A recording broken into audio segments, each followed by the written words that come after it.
नमस्कार दोस्तों, अगर आपको ऐसे ही मोटिवेशनल स्टोरी सुननी है तो इस चैनल को सब्सक्राइब करें और वीडियो को लाइक करें। एक समय की बात है, एक राज्य के राजा ने गौतम बुद्ध को कुछ दिनों के लिए अपने राज्य में आने का निमंत्रण दिया। उस राजा के निमंत्रण को बुद्ध ने स्वीकार किया और वो अपने कुछ शिष्यों के साथ उस राज्य में चले गए।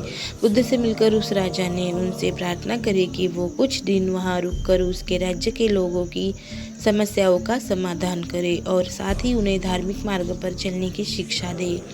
बुद्ध ने राजा की बात मान ली और 3 दिन के लिए उन्होंने राज्य में धर्म सभा करने का फैसला किया। गौतम बुद्ध की आने की खबर पूरे राज्य में फैल गई और धर्म सभा के पहले ही दिन बहुत से लोग आए। उसी राज्य के चौराहे में एक भिखारी बैठा रहता था। उसे भी गौतम बुद्ध के आने की खबर थी, लेकिन वो सोचने लगा कि धर्म सभा में जाकर मुझे क्या मिलेगा, यही बैठा रहता हूँ। जैसे जैसे लोग आएंगे वो मुझे भीख में कुछ ना कुछ देकर ही जाएंगे।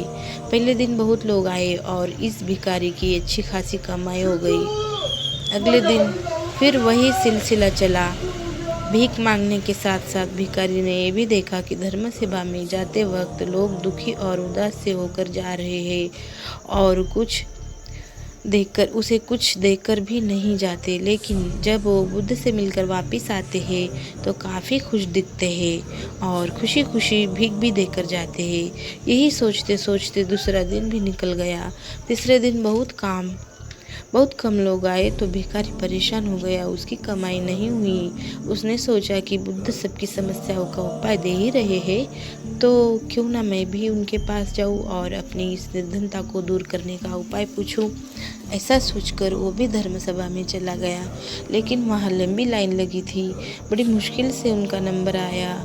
बुद्ध के पास पहुंचकर उसने प्रणाम किया और बोला, भगवान, इस गांव में सभी लोग खुश हैं और सभी धन सुविधा से संपन्न हैं, फिर मैं ही निर्धन क्यों हूँ। उस भिखारी को देखकर भगवान बुद्ध बोले, तुम निर्धन इसलिए हो क्योंकि तुम हमेशा दूसरों से मांगते रहते हो, लेकिन कभी किसी को कुछ देते नहीं। तुम सोचते हो कि लोग तुम्हें भीख में बहुत पैसे देंगे, लेकिन बदले में तुम किसी को कुछ देना नहीं चाहते। ऐसा सुनकर वो भिखारी बड़ी हैरानी से बोला, भगवान, मैं क्या लोगों को कुछ दूंगा, मेरा तो खुद का गुजारा भी मांग कर चलता है, मेरे पास देने को है ही क्या। बुद्ध कुछ देर के लिए मौन हो गए और थोड़ा देर रुकने के बाद बोले, तुम बहुत मूर्ख हो। किसी को देने के लिए या दूसरों के साथ बांटने के लिए ऊपर वाले ने तुम्हें और हम सभी को बहुत कुछ दिया है। मुस्कुराहट दी है जिसे तुम दूसरों के साथ बांटकर उनमें आशा और उम्मीद जगा सकते हो।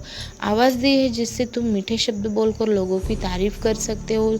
2 हाथ दिए हैं जिनसे तुम दूसरों की मदद कर सकते हो। एक स्वस्थ शरीर दिया है जिससे तुम भीख ना मांगकर मेहनत का काम कर सकते हो। ऊपर वाले ने जिसको ये चीज़ें बिना किसी कमी के दी है वो कभी निर्धन नहीं हो सकता। तुम निर्धन हो तो बस अपनी सोच की वजह से। जैसे जैसे तुम इस सोच से बाहर निकलोगे, तुम खुद को दूसरे जितना अमीर समझने लगोगे और तुम्हारा जीवन भी सुधर जाएगा। दूसरों की खुशी देखकर उनसे अपनी तुलना मत करो। ऊपर वाले ने हर किसी को धनी बनाया है, बस ज़रूरत है तो अपने अपने सोच को सुधारने की। भगवान बुद्ध की बातें सुनकर उस व्यक्ति को अपने जीवन का मूल्य समझ आ गया और वो उनके दिए हुए उपदेश के अनुसार अपना जीवन जीने लगा। सीख जो हमें भगवान बुद्ध की प्रेरणादायक कहानी से मिलती है। हम सभी लोग जब दूसरों से अपनी तुलना करते हैं या दूसरों को खुश देखते हैं तो हमें लगता है कि हमारा ही जीवन खराब है और बाकी सब मज़े में है। हम कभी अपने जीवन की अच्छी चीज़ों पर ध्यान नहीं देते। हम कभी ये नहीं सोचते कि भगवान ने हमें एक स्वस्थ शरीर दिया है जो कि सबसे मूल्य है। इस शरीर को ही निरोगी रखने का प्रयास करें, योगा करें। धन्यवाद।